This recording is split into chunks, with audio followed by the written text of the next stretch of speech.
नमस्कार, आप देख रहे हैं एबीपी गंगा। मैं हूं स्नेहलता। न्यूज एट 4 की शुरुआत करते हैं। सीएम योगी आदित्यनाथ आज नोएडा, मेरठ और गाजियाबाद के दौरे पर हैं। सबसे पहले सीएम ने नोएडा का दौरा किया। इस दौरान सीएम ने कोविड कमांड सेंटर का निरीक्षण किया। इसके बाद सीएम मेरठ पहुंचे। मेरठ में जनप्रतिनिधियों और अधिकारियों के साथ बैठक का कार्यक्रम है, तो वहीं शाम के समय सीएम गाजियाबाद आएंगे। यहां कोविड कमांड सेंटर और अस्पताल का निरीक्षण कर सकते हैं। सीएम आज रात गाजियाबाद में ही रात्रि विश्राम करेंगे। इसके बाद सोमवार को योगी आदित्यनाथ मुजफ्फरनगर, सहारनपुर के दौरे पर रहेंगे, जहां अधिकारियों, जनप्रतिनिधियों के साथ कोविड नियंत्रण पर चर्चा का कार्यक्रम है। तो दौरों का दौर किस तरह से जारी है आप देख सकते हैं, जहां आज नोएडा, मेरठ, गाजियाबाद ये 3 तस्वीरें।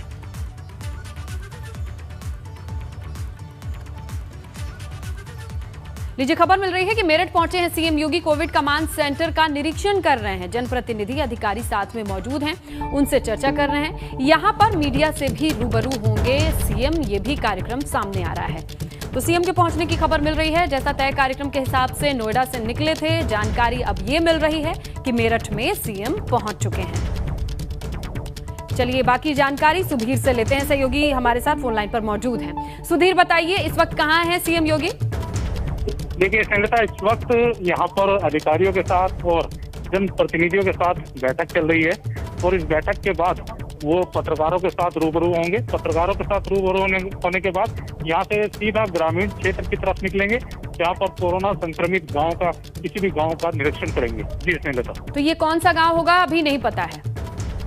अभी इन्होंने 4 गांव सिलेक्ट किए हैं, जिसमें से एक गांव जो बिजोली है उसके बारे में कहा जा रहा है कि वहां पर जाके निरीक्षण करेंगे, लेकिन अभी कुछ कहा नहीं जा सकता है कि, क्योंकि जब तक यहाँ से निकल ना जाए बिजोली के लिए, तक कुछ कहा नहीं जा सकता है। जी बिल्कुल सुधीर, ये इसलिए अहम हो जाता है कि जहां सीएम पहुंचने वाले होते हैं वहां पे व्यवस्थाएं चाक चौबंद कर ली जाती हैं। अगर ये औचक निरीक्षण होगा तो देखने वाली बात होगी कि किस तरीके की व्यवस्थाएं देखने को मिलती हैं, और अगर पहले से तैयारी होगी तो हम सभी जानते हैं कैसी तस्वीरें आती हैं। तो कुल मिलाकर मेरठ से ये खबर मिल रही है। सुधीर, हमारे सहयोगी बता रहे थे कि किस तरीके से अधिकारियों से बातचीत हो रही है और अब गांव भी निकल सकते हैं। अगर बैठक की बात करें तो यहाँ कितने देर का कार्यक्रम है सुधीर?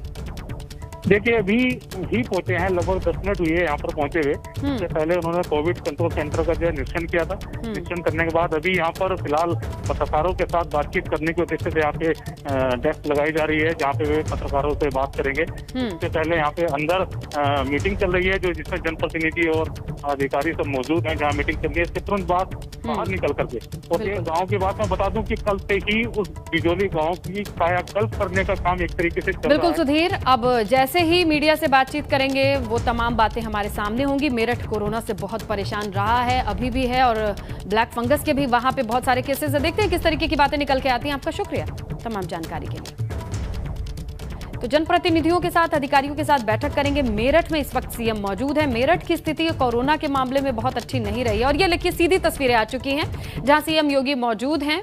और जैसा कि सुधीर हमारे सहयोगी बता रहे थे कि कोविड कमांड सेंटर से बाहर निकले हैं और अधिकारियों, जनप्रतिनिधियों से बातचीत का कार्यक्रम है। इसके बाद वो सीधा मीडिया से रूबरू होंगे, मीडिया को संबोधित करेंगे, जानकारी देंगे इस दौरे के मद्देनजर जो जानकारियां उन्हें मिली हैं मेरठ को लेके।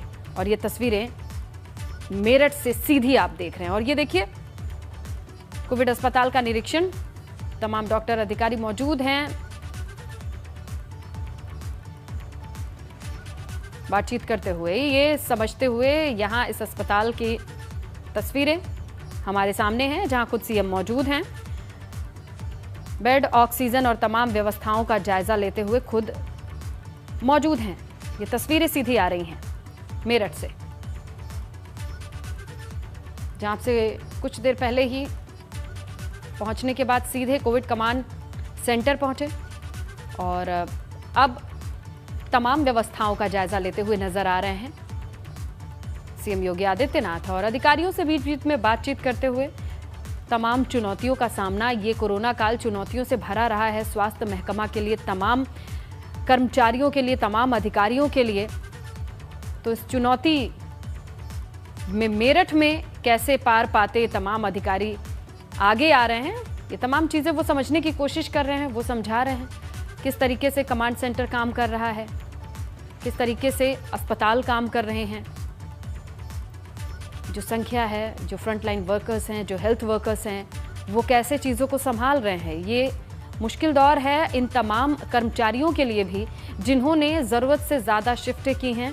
ज़रूरत से ज़्यादा प्रेशर हर एक अस्पताल पे है, ये समझा जा सकता है। जैसी हालत, जैसी तस्वीरें आई थीं, मेडिकल स्टाफ काफ़ी हद तक दिन रात लगे रहे हैं क्योंकि इसके अलावा कोई विकल्प नहीं बचा था। जिस तरीके की क्षमताओं से ऊपर लोगों का आना हमने देखा, ऐसे में तमाम स्वास्थ्य कर्मचारियों का, तमाम अधिकारियों का, ऐसे वर्कर्स का जो हेल्थ सेक्टर से जुड़े हैं, उनका मनोबल बढ़ाना भी बेहद ज़रूरी है क्योंकि पूरे महामारी के काल में लगातार सेवाओं को देते हुए देखा है हमने। हालांकि कई तस्वीरें आई, कई जगह से आई, लेकिन ज़्यादातर व्यवस्थाएं टिकी रहीं तमाम ऐसे हेल्थ वर्कर्स के दम पर जिन्होंने दिन रात मेहनत की होगी। और मेरठ से भी यही तस्वीरें आ रही हैं। समझने की कोशिश कर रहे हैं, कम से कम मेडिकल स्टाफ का मनोबल बढ़ता है कि खुद सीएम आए, उनसे बातचीत की, पूछा हालचाल और चुनौतियां जानी, कैसे मैनेज कर रहे हैं। ये वक्त कहीं ना कहीं ऐसे हेल्थ वर्कर्स का मनोबल बढ़ाने का भी है।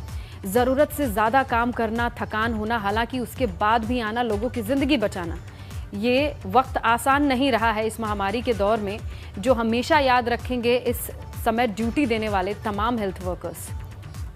तो उनके लिए ये वक्त थोड़ा मनोबल बढ़ाने का भी है कि अपनी ड्यूटी को उन्होंने इस वक्त निभाया है। तमाम व्यवस्थाएं चरमरा भी गईं, लेकिन जितनी भी बची रहीं, टिकी रहीं, तमाम इन अधिकारियों की पहल भी कही जा सकती है, इन वर्कर्स, हेल्थ वर्कर्स की पहल। सांसद हैं राजेंद्र अग्रवाल साथ में मौजूद हैं और इसके अलावा तमाम जनप्रतिनिधि भी मौजूद हैं। इस मौके पर खुद सीएम के साथ मौजूद हैं। जनप्रतिनिधियों के जरिए लोगों की बातें पहुंचती हैं। तमाम अस्पतालों की बात कर लें तो वहां हेल्थ वर्कर्स मौजूद हैं जो इस कोरोना काल में लगातार ड्यूटी किए हैं, अपनी सेवाएं दिए हैं। और मेरठ से भी यही तस्वीरें हैं कमोबेश, और मीडिया को भी से रूबरू होंगे, बातचीत करेंगे सीएम योगी, ये भी कार्यक्रम का हिस्सा है। इसके बाद गाजियाबाद के लिए रवानगी होगी, लेकिन इससे पहले किसी गांव में भी जा सकते हैं। हमारे सहयोगी सुधीर बता रहे थे कि किसी गांव में भी उनकी विजिट हो सकती है। गांव का नाम अभी निश्चित नहीं है, हालांकि 3-4 गांव को सिलेक्ट किया गया है जहां पर सीएम जा सकते हैं। गांव में भी जाना बेहद ज़रूरी हो गया है क्योंकि कोरोना अब शहरों में भले थमा है, गांव की ओर बढ़ चुका है, उसकी रफ्तार ज़्यादा है, उसकी जड़ें गहरी होती चली गई हैं वक्त के साथ। तो वहाँ पर अब व्यवस्थाओं को सुदृढ़ करना, सुनिश्चित करना कि सही तरीके से काम कर रही हैं, बेहद ज़रूरी हो गया है। और शायद इसीलिए मेरठ के तमाम जनप्रतिनिधियों और अधिकारियों के साथ ये बैठक चल रही है, बातचीत चल रही है कि अब जो शहर से उठकर चुनौती गांव की तरफ गई है, उसे कैसे संभाला जाए, शहरों की भी अभी क्या स्थिति है।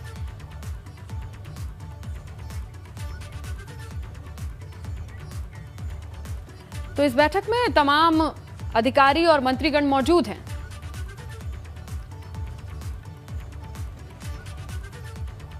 तो मेरठ से जैसी तस्वीरें आ रही थी, जैसी स्थिति थी कोरोना को लेकर, चाहे ऑक्सीजन की कमी या बेड की कमी, लगातार जनप्रतिनिधि भी शिकायत करते रहे, चिट्ठियां लिखी हैं बहुत सारी। मेरठ से भी ऐसी चिट्ठियां आई हैं, लेकिन इसी बीच खुद सीएम पहुंचे हैं बातचीत करने के लिए ताकि फेस टू फेस बात हो सके, समझ सकें, समझा सकें कि चुनौती में कैसे मदद किया जा सकता है।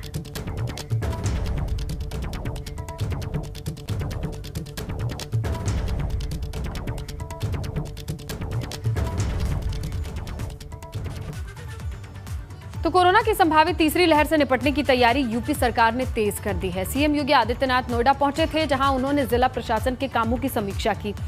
इस वक्त सीएम योगी ने कहा कि कोविड नियंत्रण और मरीजों के इलाज को लेकर मजबूती से नोएडा के प्रशासन में काम किया जा रहा है। सीएम ने यह भी बताया कि महामारी के खिलाफ सरकार ने जो कदम उठाए हैं उससे बेहतर नतीजे मिल रहे हैं। पॉजिटिव केसों में लगातार गिरावट दर्ज की जा रही है।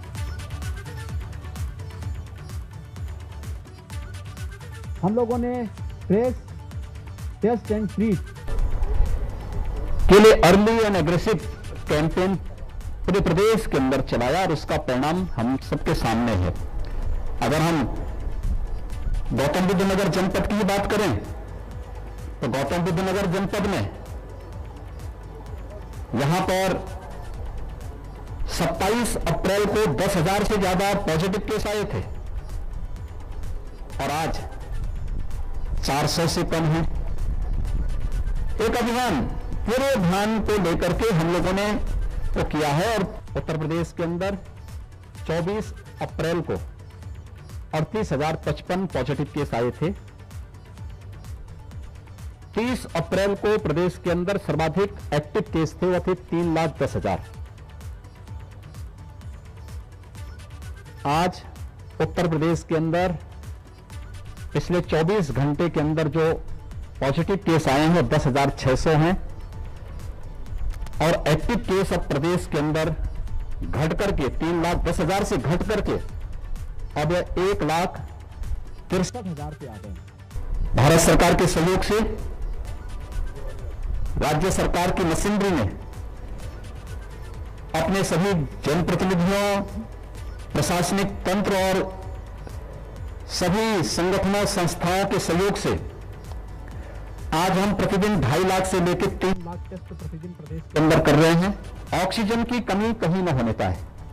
ऑक्सीजन के लिए हम भारत सरकार के आभारी हैं कि ऑक्सीजन एक्सप्रेस और एयरफोर्स के विमानों के माध्यम से आज ऑक्सीजन की आपूर्ति प्रदेश के अंदर और देश के अंदर की जा रही है। लेकिन इसके साथ ही गौतम बुद्ध नगर जनपद में 3 नए ऑक्सीजन प्लांट भी स्वीकृत हुए हैं, जो ऑक्सीजन की आपूर्ति में आत्मनिर्भरता की दिशा में इस जनपद को आने वाले समय में ले जाने में सफल होगा। ये कार्य प्रदेश के अंदर लगातार आगे बढ़ रहे हैं। हम लोगों ने गाजियाबाद की बात करेंगे। सीएम के दौरे से पहले डीएम ड्यूटी पर लौटे हैं। सीएम के आने से कुछ देर पहले ही डीएम अजय शंकर ड्यूटी पर लौटे हैं। काफी दिनों से कोरोना पॉजिटिव होने के चलते क्वारंटीन थे और डीएम कोरोना को मात देकर ड्यूटी पर लौट आए हैं। अजय शंकर पांडे अब फिर से चार्ज संभाल सकेंगे क्योंकि स्वस्थ हो चुके हैं। अभी वीसी कृष्ण करुणेश के पास डीएम का चार्ज था। चलिए बाकी जानकारी शक्ति से लेते हैं। शक्ति बताइए, अब जाकर ये चार्ज संभालने की बारी आई है, हैंडओवर अच्छे से हो गया? देखिए बिल्कुल डीएम ने हैंडओवर अपने जो अधिकार है डीएम के, उस डीएम ने वापसी चार्ज ले लिया है। और अब बात करें तो सीएम के आने में अभी कुछ ही समय बचा है और उससे पहले डीएम अजय शंकर पांडे ने आकर अचानक चार्ज संभाला। तो कहीं ना कहीं जिस तरीके से डीएम कोरोना पॉजिटिव चल रहे थे, फिर उसके बाद डिस्चार्ज होने के बाद अपने घर पे ट्रीटमेंट करा रहे थे, लेकिन सीएम के आने के कुछ घंटे पहले ही जिस तरीके से उन्होंने चार्ज संभाला, तो चर्चा यही है कि सीएम के उसमें कोई कमी ना रह जाए और जो डीएम है, जो मौजूदा डीएम है, वो अपनी एंट्री भी सीएम के सामने जो भी बातें हैं वो रखने वाली है। कहे है कि सीएम के सामने अपने आप को दिखाने की भी एक होड़ है कि देखिए क्या मैं इस समय यहाँ मौजूद हूँ और हम लगातार जो काम है वह कर रहे हैं। तो कहीं ना कहीं अजय शंकर पांडे लगातार पिछले 20 दिन से कोरोना पॉजिटिव उस पर चल रहे थे। पहले वो घर पे आइसोलेट हुए, फिर उसके बाद गाजियाबाद के यशोदा हॉस्पिटल में एडमिट हुए। उसके बाद डीएम अभी 2 दिन पहले ही अपने घर पर आइसोलेट थे, लेकिन डीएम ने चार्ज आज सुबह नहीं संभाला।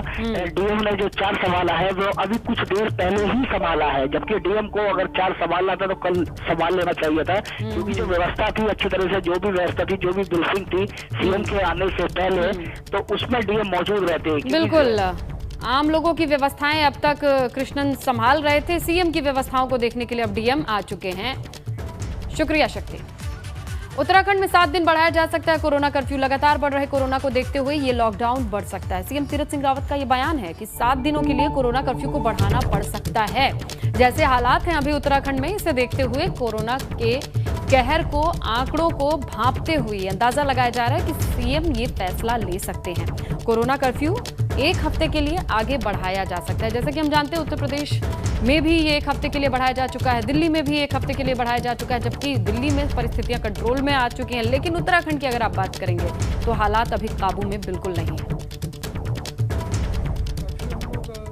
जो कोविड कर्फ्यू, जनता कर्फ्यू मैं कहूँगा, तो इसको हम लोग फिर आगे हो सकता है कि 7 दिन तक के लिए और आगे बढ़ाएंगे। कर्फ्यू हम लोग जो कोविड कर्फ्यू, जनता कर्फ्यू मैं कहूँगा, तो इसको हम लोग फिर आगे हो सकता है कि 7 दिन तक के लिए और आगे बढ़ाएंगे। चलिए ज्यादा जानकारी के लिए देहरादून रुक करते हैं। हमारे सहयोगी रवि केंतुरा हमारे साथ बने हुए, उनसे जानने की कोशिश करते हैं। रवि, ये बताइए कि हो सकता है अभी भी परिस्थितियां बहुत साफ नहीं हो रही हैं और कोविड कर्फ्यू, जनता कर्फ्यू, इतने सारे टर्म आ गए हैं, लॉकडाउन, मिनी लॉकडाउन, बहुत ज्यादा अंतर है क्या सब में?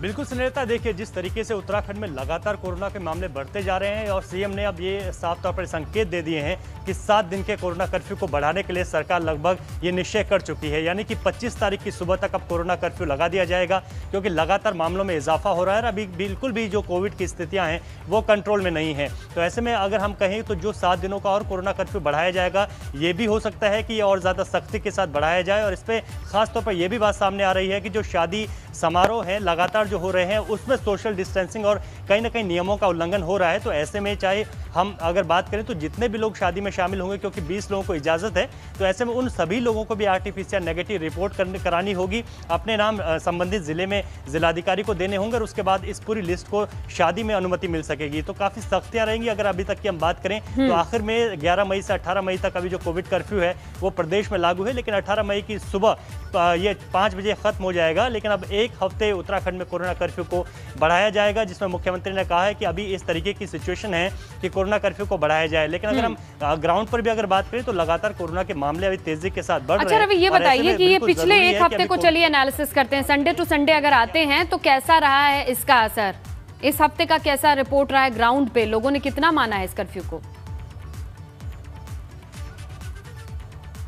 सुनीता, पिछले 3 दिनों की अगर बात की जाए तो कुछ मामलों में कमी आई है। खासतौर पर सबसे प्रभावित देहरादून जिला है और ऐसे में देहरादून जिले के अगर आंकड़ों पर गौर करें तो कुछ कमी 200 से 300 जो पॉजिटिव रिपोर्ट्स हैं उनमें कमी आ रही है प्रतिदिन। और ये कमी जो है सीधे तौर पर ये देखी जा सकती है कि जो कर्फ्यू है ये उसका ही असर है। और ऐसे में लगातार जो, क्योंकि मामले बहुत कम तो नहीं हुए हैं, लेकिन जिस तरीके से एक बार आंकड़ा 8000 9000 तक पहुंच गया था और अभी हमने देखा कि पिछले 24 घंटों में बिल्कुल रवि, अब देखिए दूसरे राज्यों से बसेस का आना जाना बंद हो गया है, परिवहन भी अब कंट्रोल किया जा रहा है। तो अब कुल मिला के अगर जैसे जैसे सख्ती बढ़ेगी तो उसका असर आंकड़ों में भी दिखेगा, ऐसी उम्मीद जताई जा रही है। आपका शुक्रिया रवि तमाम जानकारी के लिए।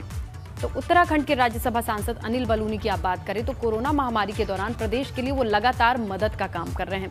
बलूनी की कोशिशों से पौड़ी के स्वास्थ्य विभाग को 50 लाख रुपए की धनराशि मिली है और इस पैसे से ऑक्सीजन कॉन्सेंट्रेटर भी मिले हैं।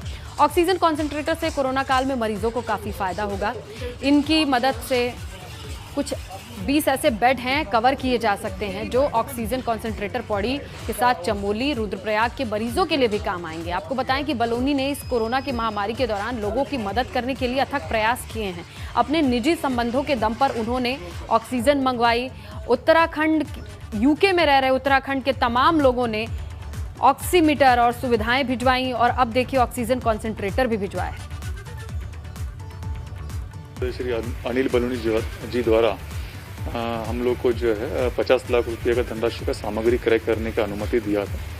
उसी धनराशि से हम लोगों ने 40 इक्विपमेंट्स क्रय किया है। उसमें से 10 इक्विपमेंट जो है वो 10 लीटर्स कैपेसिटी के ऑक्सीजन कॉन्सेंट्रेटर्स हैं, जो कि काफ़ी एडवांस इक्विपमेंट्स के रूप में हम उसको प्रयोग कर सकते हैं, ऐसे हैं। साथ में 30 इक्विपमेंट्स वो हैं जो 5 लीटर कैपेसिटी का ऑक्सीजन कॉन्सेंट्रेटर्स उन्होंने दिया हुआ है। न्यूज़ 84 में वक्त एक ब्रेक का है, खबरें और भी हैं, बने रहिए बीपी गंगा के साथ। ब्रेक के बाद बात खबरों की करते हैं, जहां मुरादाबाद में पुलिस वालों पर फायरिंग और पथराव की खबर मिल रही है। सट्टे की सूचना पर पुलिस छापा मारने के लिए पहुंची थी तो पुलिस पर ही फायरिंग और पथराव करते कुछ लोग मिले।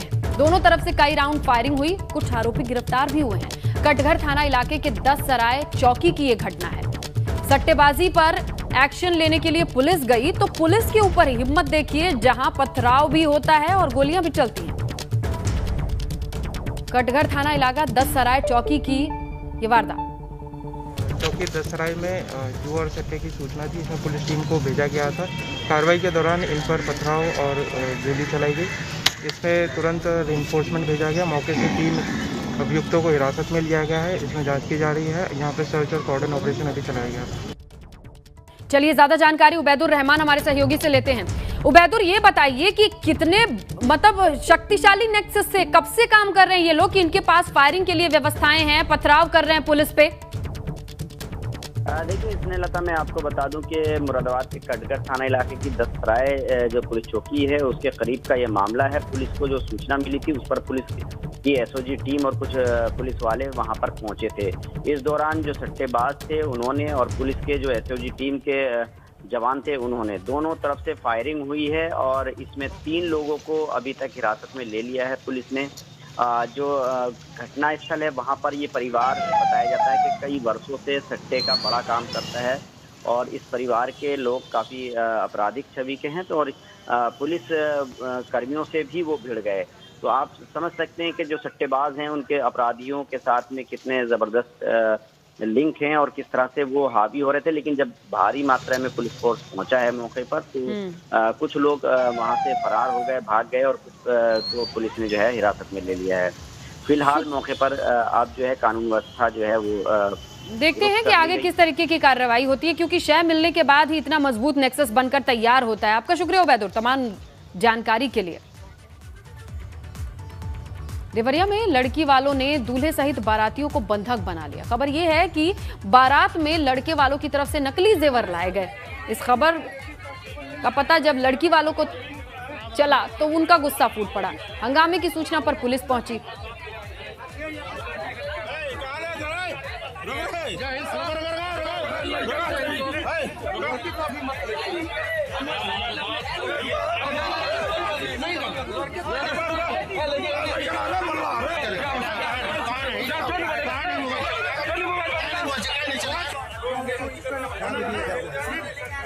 तो यहाँ लड़की वालों ने बिहार से आई बारात के लोगों को, बारातियों को बंधक बना लिया। पुलिस ने बड़ी मुश्किल से छुड़ाया इन्हें।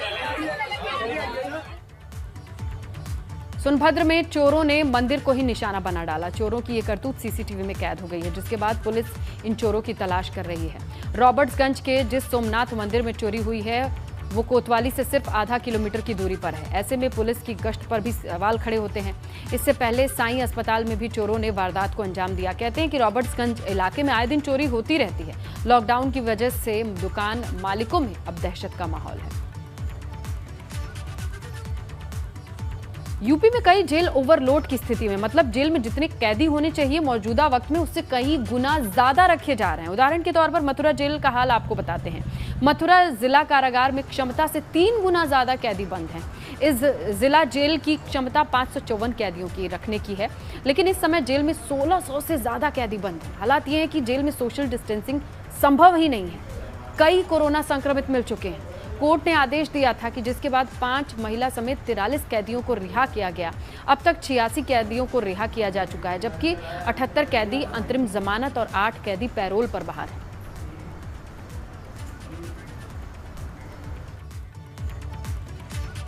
न्यूज़ 4 में इतना ही। तमाम खबरों के लिए आप बने रहिए एबीपी गंगा के साथ।